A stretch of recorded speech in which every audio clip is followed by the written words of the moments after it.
이후에 두 번째 우리 비전 중에 하나인 두 번째 비전이 성도들을 양육하여 충성된 일꾼으로 세우는 교회라는 제목으로 우리 하나님 말씀을 살펴보도록 하겠습니다. 우리는 하나님의 큰 은혜를 입은 자들입니다. 어떠한 은혜를 입었습니까? 하나님께서 우리를 사망의 자리에서 생명의 자리로 불러주셨다. 오늘 4장 1절에 불러주셨다 라고 이렇게 말씀해주고 있습니다. 지난 우리 9월 28일 날 여러분 뉴스 보셨겠지만은 인도네시아 술라웨시에서 강력한 지진, 규모가 한 7.5 된다고 하는, 우리는 잘 감이 없습니다. 지진을 경험해 본 적이 없기 때문에 지진이 일어나게 되고 또 거기에 이어서 막 쓰나미가 발생하게 되어서 사망자만 1,500명이 되고 한 실종자가 지금 1,000명이 넘는데 많은 시간이 지났기 때문에 아마 다 사망한 것이 아니겠는가 라고 하는 그런 보도를 이제 접하게 되었습니다.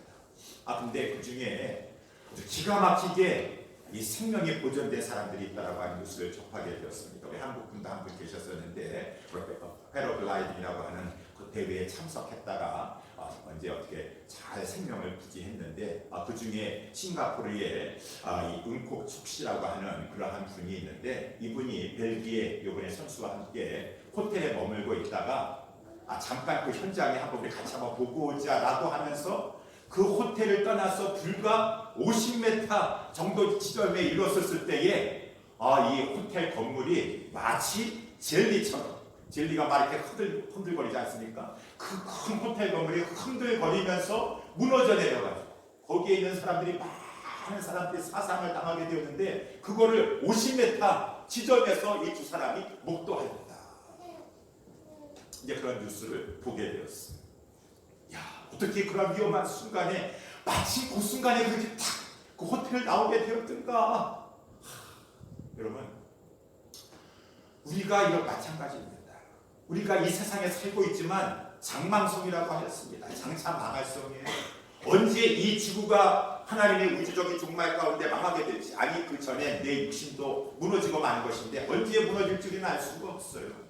근데 그 전에 지금 다 모든 사람은 사망의 자리에 서 있습니다. 그것을 알지 못하고 살아가고 있어요. 영원한 사망으로 이어질 수밖에 없는 죄와 허물로 말미암는 하나님의 진노의 자리요, 진노의 자녀도 지금 다 살고 있는데, 어찌 그 마지막 종말이 이르기 전에, 언제인지 모르겠지만 하나님께서 부르셔서 그 자리에 있지 말고, 사망의 자리에 있지 말고 이곳으로 오라, 예수 안에 오라 라고 해서 예수님 믿어줘서 예수 안에 들어온 사람들, 하나님 앞에 큰 은혜 있는 사람들이라고 합니다. 은혜 있는 사람들이에요. 하나님이, 우리 예수님이 요한복음 11장에도 보면은 죽은 자도 살리셨어. 나사로야 나오너라 라고 말씀하시니까 죽은 자가 그 무덤에서 나오게 되었는데, 우리가 정말 죄와 허물로 죽었을 뻔한 자가 아니라 죽었던 자인데, 사망에서 우리 주님이 우리의 이름을 부르시면서 나오라 라고 불러주셨으니, 그 불러주신 것은 하나님의 은혜다. 오늘 1절에 4장 1절에 말씀해주고 있어요. 그 우리를 부르신 우리 하나님께서는 부르시기만 하시고 우리를 옮겨놓으시기만 하고 끝나는 것이 아니라, 우리가 저 영원한 천성에 이제 들어갈 때까지 성령님으로 말미암아 우리를 인도하여 주신다. 저와 여러분들은 그렇기 때문에 하나님의 은혜 가운데 성령의 인도함을 받고 살아가고 있다고 하는 것입니다. 성령이 우리를 인도하고 계시는데, 특별히 어떻게 인도하고 계시는가? 물론 다양하게 인도하고 계시지만 가장 큰 또 은혜 중의 은혜는, 성령님이 우리를 인도하여 주셔서 그리스도의 머리에 붙이게 하시면서 교회되게 하신 것이 하나님의 큰 은혜라고 하는 것입니다. 그것이 오늘 본문의 4장에서 보여주고 있어요. 우리를 한 몸 되게 하셨다는 것이, 그리스도의 몸, 교회 되게 하셨다는 것입니다. 한 몸이 되어서 우리가 하나님 앞에서 이 몸이 하나요, 우리가 주도하나요, 우리가 하나님 앞에서 한 믿음 가지고 소망도 천국의 소망, 우리 다 같이 빛나는 보좌 앞에서 다 같이 천국에 들어 올라갈 것입니다. 그 소망 가지고 우리 다 같이 이 세상에서 예수 믿어서 한 세례 받았어요. 성부, 성자, 성령의 이름을 가지고.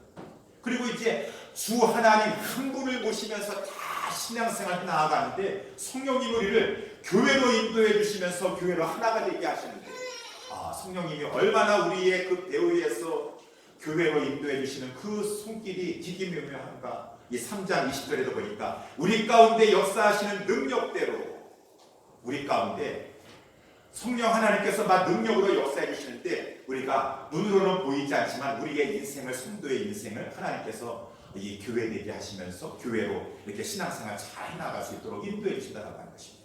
그래서 저는 여러분들도 마찬가지지만 지난 2, 3개월 동안에 우리 가운데 일어났던 그러한 일들이 사람이 했다라고 하는 모르겠지만 우리는 믿습니다. 배후에서 역사하시는 분이 성령님이십니다. 사도 바울은 그저 이 아시아에서만 복음 전하려고 했었어요. 성령님이 사도행전을 주도해 나아가시는데 성령님께서 아니다, 이제는 자꾸 아시아에서 복음 전하는 것을 막으시면서 갑자기 환상 중에 밤에 저 마게도냐 사람이 막 손을 들면서 이쪽으로 와서 우리를 좀 도우라라고 하는 걸 봤으니까 성령님이 이렇게 건너가서 저쪽에서 복음을 전하라고 하는 것이구나. 우리는 배후에서 우리의 나의 삶을 주관하시는 하나님의 그 손길, 성령 하나님의 역사를 따라서 나아가는데 지난 그 2, 3개월 동안도 하나님 우리를 인도해 주셔서 교회 되게 하시는 것이, 한 교회로 이렇게 한 하나님을 섬기면서 한 성령 받아서 한 소망 가지고 한 주를 한 믿음 가지고 살아가면서 신앙생활 하게 하셨다고 하는 것입니다. 그래서 이제 하나님께서 우리를 이렇게 인도해 주시는데 교회를 이렇게 이제 이루면서 우리가 교회를 이루면서 주님은 그 교회를 하나 되어서 잘 세워라 라고 하시면서 주시는 것이 두 가지가 있는데 첫 번째가 은사라고 하는 것입니다. 이 은사를 가지고 모든 성도들이 하나가 되어서 교회를 잘 든든하게 세워라 라고 주신 것이 성령의 은사다, 영적 은사다 라고 말씀을 드리고 있어요. 이 은사는 모든 사람에게 주시는 것이다. 오늘 8절, 9절, 10절에서 말씀을 드리고 있어요. 시편 68절에 보게 되면 다윗이 전쟁에서 이 원수를 이기고 나서 대적을 이기고 나가지고 전리품들을 많이 가져와서 나눠 주었었는데 거기에 시편 68편 12절에 보니까 집에 있는 여자들에게까지 다 주었다. 보통 여자들은 그 당시에 수에 치지 않았었는데 여자들까지 다 주었다라는 것을 인용하면서 우리 주님이 사단마귀를 다 사로잡은 후에 하늘 보좌에 오르셔서 우리에게 성령으로 말미암아 성도들에게 은사를 주시는데 일부 개개인에게만 주시는 것이 아니라 마치 다윗이 집에 있는 여자들에게까지 다 전리품을 나눠줬던 것처럼 모든 성도들에게 다 성령의 은사를 나눠주시는데 어떻게 나눠주셨는가? 오늘 본문의 7절 말씀해 보니까 우리 각 사람에게, 모든 사람에게 그리스도의 선물의 분량대로 내려주셨다라고 하는 것은 모든 사람에게 똑같은 은사를 주시는 것이 아니라 차이는 있습니다. 다양합니다. 그 분량도 차이가 있습니다. 여러 가지 종류입니다. 이렇게 다양하게 은사를 주셨다라고 이렇게 성경에서 말씀해 주고 있어요. 얼핏 생각해 보면은 이런 말씀 보면서 주님, 제 짧은 소견으로는 우리 주님이 모든 성도들에게 은사를 주실 때에는 똑같이 모든 사람에게 다 똑같이 주셔야지 사람들 똑같이 안 주면 시험 듭니다. 집에서 자녀들에게 자녀가 4명이고 5명 있으면 똑같이 줘야지. 누굴 좀 많이 주고 누구가 좀 더 좋아 보이는 거 주면은 서로 막 시기하고 질투하고 원망하고 불평하고 막 울고 그러잖아요. 아니 그러시면은 주님은 은사를 주셔서 몸된 교회를 잘 하나 되어 세다라고 주셨다고 한다 그러면은 똑같이 주셔야지요. 모든 걸 공평해야 됩니다. 사람들이 민감합니다. 공평하지 않으면 시험 듭니다. 왜 다르게 주십니까? 누구에게는 5달란트 주시고 누구에게는 2개나 하나밖에 안 주시고. 그러니까 다 불평하고 원망하는 거 아니겠습니까? 라고 우리는 인간적으로 그렇게 생각해요. 인간적으로. 여러분 어떻게 생각하십니까? 하나님이 실수하셨어요? 성도들에게 주시려면 똑같은 거 다 나눠주셔야지. 서로 다른 분량과 여러 가지 종류 나눠주신다고 한다면 성도들 시험 들잖아요. 이 말도 일리가 있지만 맞기도 하지만 또 맞지 않기도 한다는 것입니다. 어떻게 보면 맞습니까? 그거는 교회 성도들의 영적 수준에 달려 있어요. 교회 성도들이 아직 영적 신앙적인 수준이 어린아이와 같은 수준이라고 한다면 정말 똑같이 줘야지 맞는 것 같아요. 왜? 어린아이기 때문에 똑같지 않으면 시험 듭니다. 막 시기 질투를 합니다. 또 많이 받았으면 교만에 빠지기 쉽습니다. 그렇지만 하나님이 주신 생각은 더 깊으세요. 마치 부모님들이 내가 너희들 미워서 그랬겠느냐? 다 이 아비가 어미가 생각이 있으니까 알아서 주는 건데 왜 그거 가지고 그렇게 시험이냐? 라고 부모님 입장에서 말하는 것처럼 하나님께서는 시험 들라라고 우리에게 똑같이 안 주시는 것이 아니라 하나님은 기쁘신 뜻 가운데 오히려 이 모든 성도들이 다 다양하게 다른 분량으로 그러한 것 가운데 받으면서 오히려 하나가 될 수 있고 교회가 세워질 수가 있는 것이라서 다른 예를 들면은 가정에서도 마찬가지라고 하는 것입니다. 제가 몇 년 전에 날마다 쏟는 선물이라고 하는 큐티지 거기서 나왔던 가정 클리닉에 나왔던 그러한 김영수 원장의 글을 제가 읽은 적이 있는데 아내와 남편이 서로 비난되기가 끝이 없다라고 하는 그런 제목입니다. 아내가 하는 말입니다. 남편을 두고 하여튼 저 사람 정리 정돈 안 하기로 유명해요. 현관문에 들어와 서자마자 가방 집어 던지고 소파에 앉아서 넥타이 풀어놓고 부엌에 들어와 와이셔츠 벗어 던져놓고 안방 침대에 바지 벗어 던진다니까요. 그것도 다 뒤집어서 특별히 양말을 뒤집는 데는 아주 질려버려요. 하고 하면서 이 아내가 지금 막 원장 앞에 가서 상담을 하면서 막 이렇게 남편을 힘을 봤어요. 남편은 또 질세라. 저 사람은 시시콜콜 잔소리만 할 줄 알았지 얼마나 말을 잘 뒤집는지. 아니 같이 큐티하자고 약속했으면 해야 될 거 아닌가요? 하여튼 꾸준히 하는 게 없어요. 부부가 서로 손가락질만 하면서 서로 잘못 만나가지고 불행하다라고 말을 하고 있다. 그래서 이제 이 원장이 하는 말입니다. 얘기 듣고 보니까 부족하기는 다 둘 다 마찬가지예요. 그런데 꼭 그렇게 서로 불행할 필요가 있는가? 배우자의 부족은 손가락질의 대상이 아니라 나의 섬김의 소재다 라고 왜 생각하지 못하는가? 정리정돈이 잘 되어 있지 않다라고 불평하는 그 아내는 아마도 정리정돈의 은사가 있는 것 같다. 그러니까 정리정돈의 은사가 있으니까 그거 안 하는 사람 보면 눈에 보이니까. 일관성이 없다라고 불평하는 그 남편은 일관성이 있게 모든 걸 잘하는 은사가 있는 것 같아요. 그러니까 그게 눈에 보여가지고 아내는 자꾸 불평할 것 같아요. 그러면은 이제 그 원장님이 한 것이 완벽한 사람은 없고 서로 사랑하니까 만났다고 한다 그랬는데 부족한 둘이 남편과 아내가 되어서 서로 만나서 결혼 약속한 것은 완벽하니까 완벽하면 내가 당신과 살겠다라고 하는 것이 아니라 부족하지만 나는 사랑하기 때문에 나는 당신의 부족을 나는 섬기겠습니다 라고 하는 그런 마음 가지고 어차피 다 부족한 사람끼리 만났다고 한다 그러면은 그 아내의 부족, 남편의 부족을 가지고 오히려 내가 사랑하니까 섬긴다고 하는 기쁨으로 왜 섬겨주지 못하는가? 그러면 서로 반대되는 성격인 것 같고 숫성인 것 같지만 그것이 잘 보완이 돼가지고 더 아름답고 행복한 가정을 이룰 수가 있는데 왜 그것을 극복하지 못하고 서로 같아야만 된다라고 얘기를 하는가라고 하는 그런 글을 제가 읽은 적이 있는데 교회도 마찬가지예요. 주님께서 우리에게 왜 은사를 주셨는가요? 은사는 여러분 우리가 바로 아셔야 되는데 남을 섬기라고 주신 것입니다. 그렇지 않겠습니까? 은사 가지고 나 유익만 챙기라고 주신 건가요? 가령 치유의 은사를 받아가지고 난 이 치유의 은사 받아가지고 나 병났을 때만 나만 고칠 거야. 그리고 내 애들만 고칠 거야. 내 처자식들만 고칠 거야. 아니에요. 은사를 주신 것은 몸된 교회를 오늘 보면 나와 있지만 봉사 은사입니다. 봉사를 해서 교회를 섬기라고 주신 것이에요. 가르치는 은사 받으신 분 있어요? 나는 가르치는 은사 받았지만 교회는 섬기지 않고 내 처자식들만 성경 공부 열심히 시켜줄 거야. 물론 처자식들도 잘 해가지고 그들도 교회 일원이니까 해야 되겠지만 아니 남을 섬기라라고 교회를 섬기라라고 그 은사를 주셨다면 조금밖에 생각하지 못하는 그런 사람이라고 하는 것입니다. 은사를 주신 것은 다른 사람을 돕고 그래서 봉사를 하려서 오늘 본문에 이제 나와 있는 대로 12절에 교회를 세우라 그 은사 가지고 교회를 세우는데 참여하라라고 은사를 주신 것이기 때문에 여러분 그 은사를 서로 봉사하려고 하는 마음만 가지고 있으면은 오히려 다양한 것이 서로 다른 것이 큰 유익이 된다라고 성경에서 말씀해 주고 있어서 고린도전서에도 은사장이 있지 않습니까? 12장도 은사장, 14장도 은사장인데 12장에 보게 되면은 우리 하나님께서 이렇게 말씀하세요. 만일 고린도 교회가 영적으로 어린아이 교회입니다. 그러니까 그 은사 가지고 서로 시기 질투하고 막 다투고 나 방언 받았는데 당신 방언 못해. 알고 아직도 신앙수준이 거들밖에 안 됐구나. 교만함에 빠져있다라고 하는 것이에요. 다양한 은사를 생각하지 못하고 주님 하나님이 하시는 말씀입니다. 고린도 교회 성도들에게 만일 이 몸에 온몸이 다 눈이면은 듣는 것이 누구일 것인가? 다 듣는 것이면은 냄새 맡는 것은 누구일 것인가?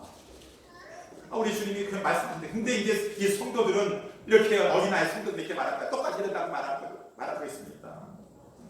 나는 그 머리니까 발은 쓸데없다. 머리가 최고다 하고 말하고, 나는 또한 나는 눈이니까 손은 필요 없다 라고, 눈이 최고다 라고 이렇게 말하고 있다. 그래서 우리 고린도전서 12장에 보게 되면, 만일 온몸이 눈이면 듣는 곳이 어디며 온몸이 듣는 곳이면 냄새 맡는 곳이 어디며 이제 지체가 많으나 몸은 하나라. 눈이 손도로 내가 너를 쓸데없다 하거나 또한 머리가 달도록 내가 쓸데없다 하지 못하리라. 왜 쓸데없어요? 눈은 손 없으면 어떡합니까? 운동이라 하다가도 태양빛이 쫙 와서 눈이 해할 것 같으면 빨리 손으로 선글라스 때까지 선글라스 떼야 돼요. 눈에 못 들어가면 손이 도와주잖아요. 다 눈 손 필요합니다. 머리가 아무리 뛰어나도 발이 있어가지고 발이 움직여주니까 이 머리를 가지고 여러 가지 보면서 배우면서 활동하고 있는 거 아니겠습니까? 다 필요하다는 거예요. 상부상조해야 된다는 것이 필요 없다는 거예요. 25절 고린도전서 12장 25절에 오직 하나님이 몸을 고르게 하여 영어로 보니까 올 파트를 컴바인드 하여서, 다 기능도 다릅니다. 어떤 개는 약해 보입니다. 그렇지만 그것이 욕이 날 수도 있고, 다 컴바인 하여서 몸을 고르게 하여 몸 가운데 분쟁이 없고 오직 여러 지체가 서로 같이 하여 돌아보게 하셨으니, 그랬을 때 정말 제 기능을 발휘하며 왕성하게 그 몸이 활동을 하며 제대로 모든 것을 잘 행복하게 해나갈 수가 있다. 그래서 오늘 본문에 보면 4장 10절에 이는 만물을 충만케 하려 하심이니라. 만물에 있는 모든 사람들, 특별히 성도들을 하나님께서 더 복되게 하시려고 다양한 은사 주신 것이지, 그거 가지고 시험 들라라고 실족하라고 주신 것이 아니라고 하는 것입니다. 그런데 이렇게 하나님은 말씀하시지만 실상은 그렇지 못해요. 실상 이론상으로는 맞는 말이지만 사람들은 이렇게 은사 때문에 이렇게 비교하고 교만하기도 하고 또 이렇게 실족하기도 하고 시기 질투에 빠지기도 하는 그런 모습을 보일 때가 있으니, 중요한 것은 하나님은 분명히 더 좋은 것을 위해 주셨는데 문제는 무엇이냐? 어린아이 신앙이기 때문에. 어린아이 신앙. 그래서 오늘 본문의 말씀에 성숙해야 된다. 성도들이 성숙하면 이 풍성한 다양한 것을 누릴 수가 있는데, 어린아이 신앙을 가지니까 시험에 들고 원망하고 불평한다는 것입니다. 성숙해서 이 하나님이 주신 은사를 가지고 교회를 잘 세워서 풍족한 은혜를 누리도록 하라라고 해서 교회의 성도들을 성숙하기 위해서 하나님이 주신 또 하나가 있으니, 은사 말고 또 하나가 있으니, 오늘 본문의 말씀 11절에 근거했을 때 목사다, 교육자다, 말씀을 전하는 사람이다. 11절에 보게 되면 그가 혹은 사도로 혹은 선지자로 혹은 복음 전하는 자로 혹은 목사와 교사로 주셨으니, 하나님께서 주신 거예요. 교회다 세워주셨습니다. 보내주셨습니다. 그러므로 말미암아 이 성도들이 성숙한 성도가 되었어. 하나님이 주신 이미 다 은사 받았습니다. 그것을 가지고 잘 활용하여서 서로 이 교회를 아름답게 세우면서 그 아름다운 교회에서 신앙생활하면서 복을 누릴 수 있도록. 그래서 목사의 책임은 성도들을 성숙하게 하는 것이 성숙하게. 그래서 오늘 본문에 12절에 보게 되면 이는 성도를 목사와 교사를 주신 것은 성도를 온전케 하며, 온전케라는 것은 완전한 사람은 없죠. 완전한 것이 아니라 성숙한, 영어 성경에 보게 되면 성숙한 사람을 길러내야 된다라고 해요. 성숙한 성도가 어떠한 사람이 성숙한 성도입니까? 본문에 보면 4장 2절에 모든 겸손과 온유로 하고 오래 참음으로 사람 가운데서 서로 용납하고, 이것이 성숙한 성도예요. 겸손이 제일 먼저 나왔는데 모든 겸손을 강조했어요. 겸손이라는 것은 나보다 남을 낮게 여기는 것입니다. 내가 뛰어나다라고 말할 수 있겠습니까? 내가 좀 컴퓨터 잘해요. 내가 뭐 외우고 잘합니까? 그거 잘한다고 해서 하나님 앞에 인정받는 것 절대로 아닙니다. 지난 주일에도 말씀을 살펴봤지만 바리새인이 오히려 인정 못 받았어요. 세리가 더 인정받았습니다. 마지막 하나님 앞에 섰었을 때 누가 더 인정받을지 모릅니다. 아무리 주여 주여 한다 할지라도 내가 나섰을 때는 나는 저 사람보다 낫지라고 생각했는데 그 사람이 더 주님 앞에 인정받을 수도 있어요. 우리는 다 하나님 앞에 두렵고 떨리는 마음을 가지고 겸손해야 될 거라는 것입니다. 겸손한 사람의 특징, 여러분 앤드류 머리의 도서관 책꽂이에 제가 갖다 놨는데, 이 겸손이라고 하는 거기에 보게 되면 겸손한 사람의 특징은 뭐냐면 온유하다는 거죠. 겸손과 온유는 같이. 온유의 특징은 무엇입니까? 온유는 원망 불평하지 않는다라고 하는 것입니다. 힘들어도 불이익을 당했던 시편 37편 제가 좋아하는데 거기에 하나님께서 말씀하시기를 행악자를 인하여 원망하고 불평하지 말고 불의를 행하는 자를 인하여 불의를 행하면서 분을 내거나 성내지 말고 불평하여 말지어다. 오직 온유한 자는 땅을 차지할 것이다. 그래서 이 온유의 반대는 원망하기 잘하고 불평하기 잘하고 이렇게 분노하기 잘하는 것은 그만큼 겸손의 뿌리가 부족하여서 온유하지 못하다는 것을 증거하는 것이라고 하는 것입니다. 겸손하게 됐었을 때 항상 불이익을 당하고 좀 힘든 것이 있다 하더라도 원망 불평에 사로잡히지 않냐고 그것을 잠잠히 하나님만 바라보면서 신뢰에 나아갈 수가 있어요. 이것이 인격의 성숙함이에요. 그래서 온유와 겸손. 그러면서 오늘 또다 성령의 열매가 한 열매라고 하지 않습니까? 9가지 특성을 가지고 있는 오래 참음이라고 했습니다. 이게 충성하고도 연결되는 거 아니겠습니까? 뭐 하다가 시험 들었습니다. 못 하겠습니다. 나는 저 사람 때문에 안 하겠습니다. 라고 하는 것이 아니라 이 모든 것들은 겸손하면은 잠잠히 하나님만을 신뢰하면서 그 충성하는 것이에요. 오래 참으면서 오래 참다는 것은 여러 가지 힘든 상황 가운데 있다 할지라도 그것에 의하여서 불평하거나 낙심하거나 변절치 아니하고 끝까지 변함없이 해나가는 것, 그것이 오래 참음이다 라고 하면서 충성하고 비슷합니다. 다 비슷비슷한 거죠. 그러면서 주님이 말씀하시듯 4장 2절에 사람 가운데 서로 용납한다라는 것은 사람이 있기 때문에 남의 허물을 보인다 할지라도 그것을 가지고 다 얘기하면서 저 사람은 허물 봐라 라고 하는 것이 아니라 그것을 덮어주려고 하고 다 겸손과 온유와 인내와 사랑에서 나오는 것이죠. 덮어주려고 남의 단점을 용납한다는 것을 포용해 주려고 하고 내가 짐을 주려고 관우의 덕이다 라고 말했던 이것이 바로 양육의 목적이에요. 양육의 목적. 양육이 뭐 성경 지식 많이 알아가지고 그런 것이 그것이 최고 중요한 것이 아니라 물론 지식적인 게 여기 되면 더 힘을 발휘할 수도 있겠지만 그 사람의 성품, 그 사람의 신앙의 인격이 겸손하고 온유하고 오래 참을 수가 있고 그리고 사랑으로 용납해 줄 수 있고 그래서 하나님께서 우리에게 서로 다른 사람을 이렇게 은사를 가지고 서로 다른 사람을 한 교회 되게 하시는 것이죠.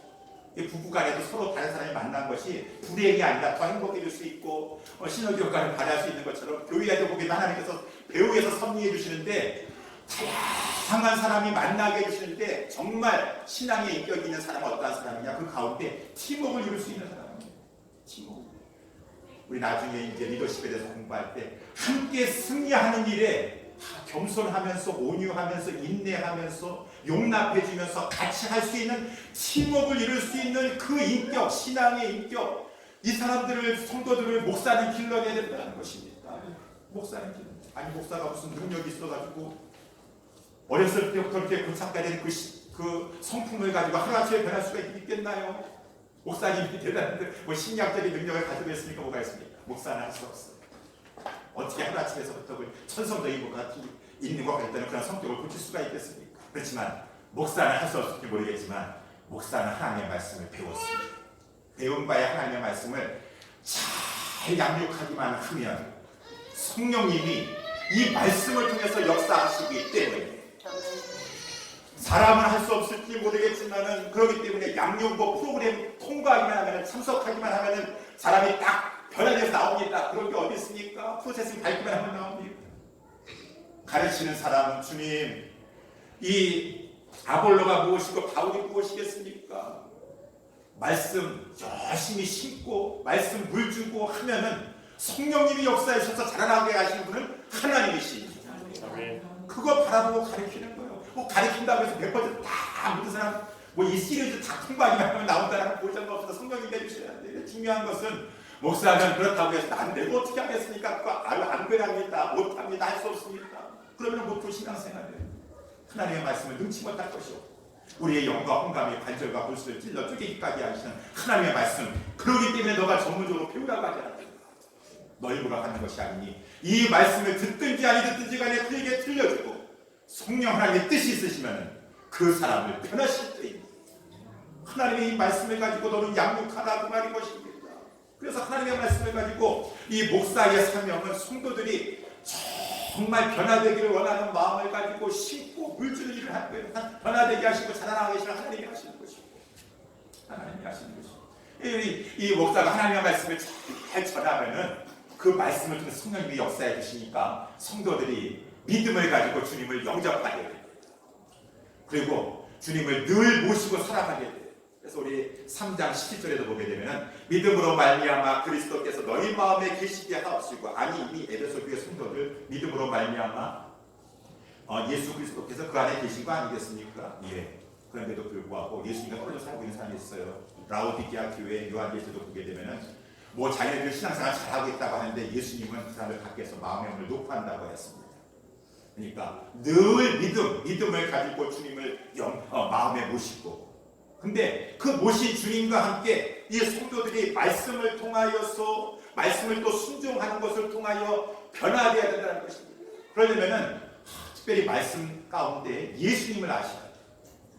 특별히 예수님 뭘 알아야 됩니까? 예수님의 사랑을 알아야 돼요. 그래서 우리 3장 18절에 보게 되면은 능히 모든 성도와 함께 지식에 넘치는 그리스도의 사랑을 알아 그 넓이와 길이와 높이와 깊이가 어떠함을 깨달아 하나님의 모든 충만하신 것으로 너희에게 충만하게 하심을 구하노라. 그러니 예수 사랑을 알기에 힘써야 된다는 거 하는 것입니다.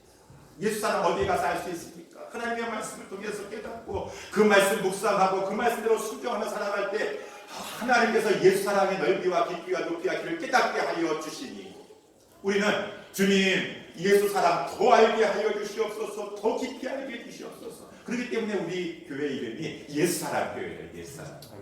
예수님이 우리를 사랑해 주시고 우리는 신앙생활하면서 예수사랑을 더 알기를 원합니다. 예수사랑에서 우리 교회는 하나가 될 것입니다. 예수사랑을 알면 알수록 그 사랑을 전파하지 않으셨기 때문에 복음을 전파하게 될 것입니다. 우리 장로님들이 예수사랑 교회 이름 너무 좋다고 하십니다. 내가 이름 따지자고 하는 것이 아니라 그렇기 때문에 우리는 말씀을 통해서 더 예수사랑을 알아야 돼요. 예수 사랑을 알면 이제 내가 은사를 가지고 봉사를 한다 할지라도 교회를 꿋꿋하게 잘 세우는 봉사를 할 수가 있습니다. 뭐 나 시험 들었습니다, 안 하겠습니다, 못 하겠습니다 하는 것이 아니라, 그래서 우리 그렇지 않습니까? 지난번에도 언제였던가요? 우리 김중환 장로님 이렇게 이제 대화를 신방 갔었을 때든가 친교할 때든가 우리 김중환 장로님이 목소리가 너무 좋으세요. 지금 몸이 불편해서 대표기들 못 하시는데 목소리 너무 좋으셔서 아마 제 아내가 그랬던가 우리 장로님 목소리가 너무 좋으셔가지고 꼭 성모에서도 그랬었을 것 같아요. 나도 이렇게 보면 다른 분들 다 인정하는 분위기일 것 같아요. 김중환 장로님 목소리 너무 좋으세요. 그래서 누가 또 제 아내가 그랬던가 우리 장로님 목소리 너무 좋으신데 그 목소리 가지고 성가대 섰으면 얼마나 더 좋았을까요? 그랬더니 어떤 권사님께서 하시는 말씀입니다. 목사님, 우리 장로님은 음치입니다. 음치. 전에도 성가대가 있었는데요. 장로님 성가대 가까이 안 오시는 게 도와주시는 겁니다. 가까이 안 오시는 게 도와주시는 것입니다. 성가대원들이 다 양해해주고 이해해줬어요. 장로님 왜 성가대 안 하시나? 라고 하는 것입니다. 다 잘할 수가 있을까요? 은사에 따라서 있는 것입니다. 그래서 이렇게 우리 김중환 장로님들 이렇게 기도하실 때 저도 많이 은혜를 받아 이제 언제 한번 우리 대표님들 이렇게 건강하셔가지고 하시고 하셔야 되는데 장로님 이렇게 가까이서 보니까 우리 교회 이렇게 여기까지 인도에 하나님께 쓰임 받아서 지켜오시느라고 얼마나 힘드셨겠어요. 많은 이렇게 주의 리더들은 많은 고난을 받습니다. 멸시도 받습니다. 조롱도 받습니다. 오해도 받습니다. 그걸 이겨내야 돼요. 어떻게 하면 이겨나갈 수가 있을까요? 이 사람 붙잡고 하소연하면 이겨나갈 수가 있을까요? 아니에요. 예수님 바랍니다. 예수님 생각하는 것이 이사야서 53장에 우리 주님이 저에게도 말씀하셨어요. 너 뭐 멸시받았다고 그렇게 원통 불통하고 있느냐? 사람에게 싫어 버림받았다고 그렇게 아파하고 있느냐? 나는 하나님의 아들들이다. 멸시를 받았어. 사람에게 싫어 버림받아 마치 사람의 얼굴을 가리고 싫다고 보지 않겠다고 하는 그 모든 멸시를 다 당하였느냐. 사람들이 나를 귀히 여기지도 아니하였느냐. 이사야 선지자가 우리도 그때 그 자리에 있었으면 예수님을 알지 못하고 예수님이 다 자기 질 때문에 그러는 것이지 그는 실제로는 우리의 질고를 짓고 우리의 슬픔을 당하고 우리 때문에 그렇게 당하는 것이었음에도 불구하고 알지 못하고 사람이 헛되이 소문 듣고 나서 다 무슨 죄가 있으니까 저런 거 아니겠지. 그렇지만 우리 예수님은 그 가운데서도 곤욕을 당하여서 괴로울 때에도 그 입을 열지 아니하였으며 털 깎는 자 앞에 잠잠한 자같이 그 입을 열지 아니하였다. 이것이 예수님의 겸손이고 온유한 것입니다. 얼마든지 예수님 불평하고 분노할 수 있습니다. 분노 터뜨릴 수 있습니다. 우리 예수님 바라보니까 저도 그렇고 우리 리더들도 그렇고 그러할 때 어떻게 합니까? 예수 사랑 생각하는 것입니다. 십자가 생각하고 십자가 바라보면서 예수님 마지막 순간까지 예수님 왜 고난 당하셨나요? 다 우리를 위해서, 교회를 위해서, 성도들을 위해서 고난 당하셨는데 우리 예수님 마지막 순간까지 사랑으로 용납하셔서 아버지여 저들을 사하여 주시옵소서. 저들이 자기한 것을 알지 못하기 때문입니다. 사랑으로 용납해 주셨습니다. 주님, 제가 주님의 제자라고요. 저는 부족합니다.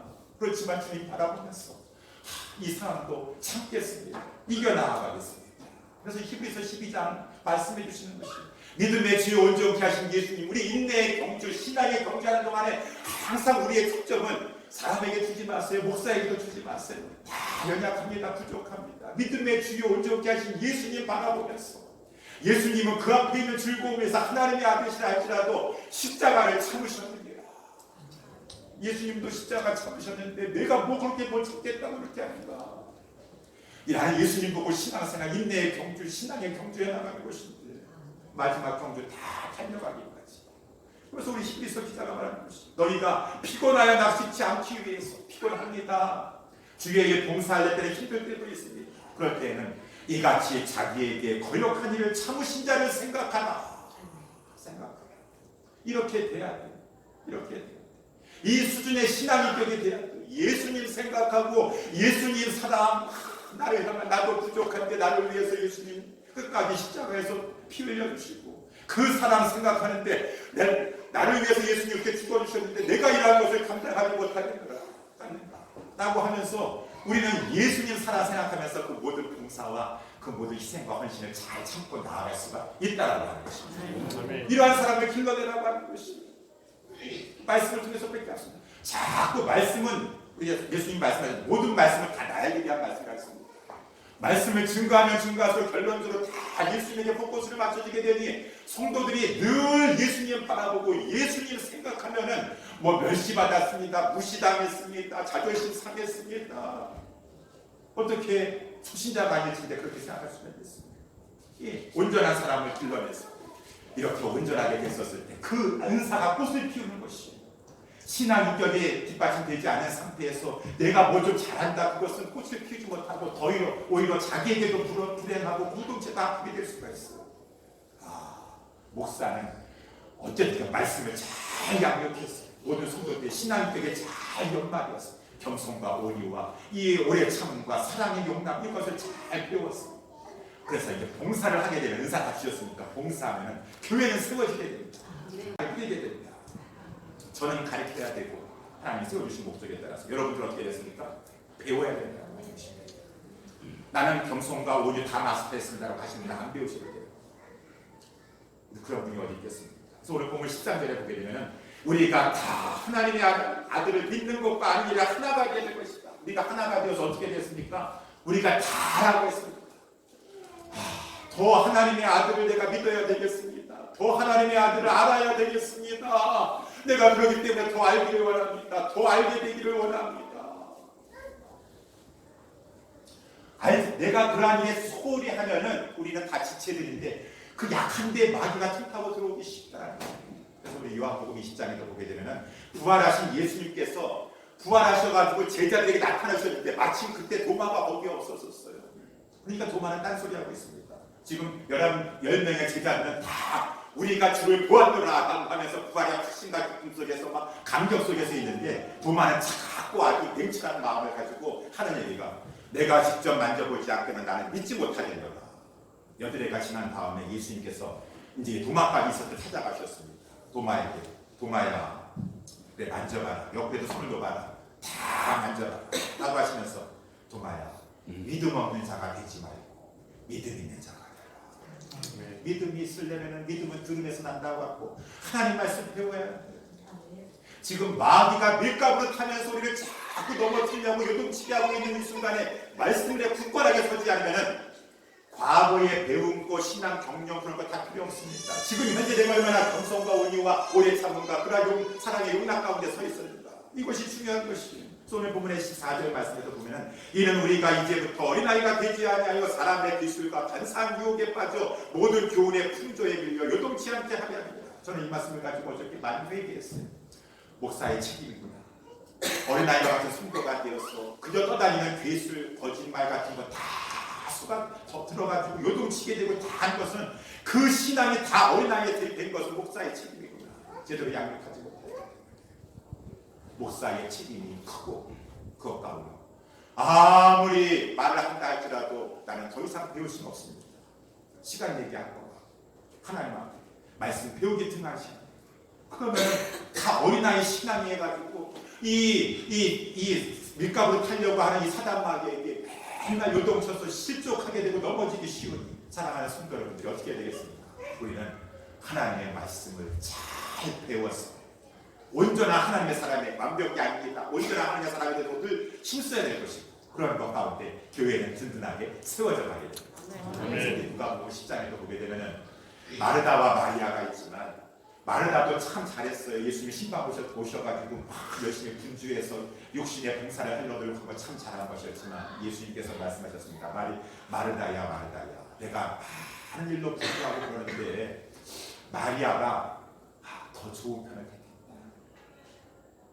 이거 무슨 말입니까? 하나, 예수님 앞에 와서 예수님의 말씀 잘 들으려, 배우려, 이것이 신앙생활 더 좋은 편이에요. 우리는 지혜가 있어서 뭐든지 선택할 때 더 좋은 걸 택하려고 하잖아요. 봉사만 하다가는 마르다에게 빠지기 쉽습니다. 봉사를 하는 것도 참으로 귀중하지만 봉사를 하기 전에 먼저 잘 배워서 마리아와 같이 더 좋은 편을 택하고 있습니다. 신앙 인격이 구비되어 가면서 봉사를 했었을 때 그 봉사도 제대로 감당할 수가 있고 본인과 교회는 참으로 유익하게 된다 라고 하는 것입니다. 우리 일본에 여러분 그 임페리얼 호텔이라고 여러분 아십니까? 우리 제국 호텔이라고 한국말로는 제가 그 얘기를 들었는데 우리 1912년에 그 일본에 아주 건축의 전설이라고 합니다. 신화와 같은 그 건축물인데 그것이 일본 사람에게 지어진 것이 아니라 미국 사람 프랭크 로이드 라이트라고 하는 사람이 지으셨대요. 근데 이분이 그것 건축물을 지을 때 얼마나 기초부터 탄탄하게 지었는지 막 그 예상했던 그 기간보다 훨씬 초과가 되고 예산이 어마어마하게 많이 들고, 왜냐하면 건축자들이 잘 좋은 걸 쓰고 얼마나 심혈을 기울여서 기초를 다 했는지 많은 사람들이 그것을 비판했대요. 저렇게 돈을 많이 쳐들여가지고 저렇게 많은 시간을 가지고 언제 저게 완성되느냐 했는데 이제 얼마 기간이 지난 다음에 일본의 관동 대지진, 동경 대진이 일어나게 되었을 때 다른 것들은 다 무너지고 내부가 아수라장이겠었는데 그 제국 호텔, 임페리얼 호텔은 그렇게 크게 부서지지 않냐고 다 그 모습을 가지고 있었다고요. 그런 얘기를 듣게 되었습니다. 이야, 이것이 그렇게 세우는 것이, 기초부터 잘 세우는 것이 이렇게 중요한 것이구나. 빨리빨리 하는 것만이 중요한 것이 아닙니다. 나 개인적으로도 마찬가지. 신앙생활할 때 기초부터 잘 가지고 잘 돼서 늦게 가는 것 같지만 잘 세워 나갔을 때 내가 더 하나님 앞에 온전한 신앙을 가지고 더 아름답게 하나님 앞에 영광 가운데 쓰임받을 수가 있고, 대충 신앙생활 하다가 뭐 그런가 보다라고 신앙생활 하다가 나도 힘들고 교회도 힘들게 될 수가 있고, 우리는 늘 하나님 앞에서 말씀으로 이 잘 짓고 잘 짓어요. 말씀 잘 배우고 잘 순종하고. 사랑하는 성도 여러분들이, 우리는 오늘 하나님의 말씀을 받았습니다. 우리 하나님께서는 우리 교회에게 말씀하고 있습니다. 목사를 세워주신 것은 성도들을 잘 양육하여 온전한 인격체를 만들어서 성도들 은사 주신 거 가지고 교회를 건설하는 데 잘 사용하도록 합니다. 저는 그렇게 하도록 노력할 것입니다. 아멘. 우리 성도들 오늘 본문에 나와 있다. 우리는 다 하나님의 아들 예수 그리스도를 더 알기를 원합니다. 더 알기를 원합니다. 하나님의 말씀에 나오세요. 말씀의 자리, 배움의 자리 나오세요. 그래서 우리 예수사랑교회는 정말 예수사랑을 더 많이 깊이 알아봐서 정말 잘 기초도 세워져 가는 것 가운데 앞으로 이 마지막 때의 교회는 더 힘들어질 것입니다. 더 어려움에 닥칠 것입니다.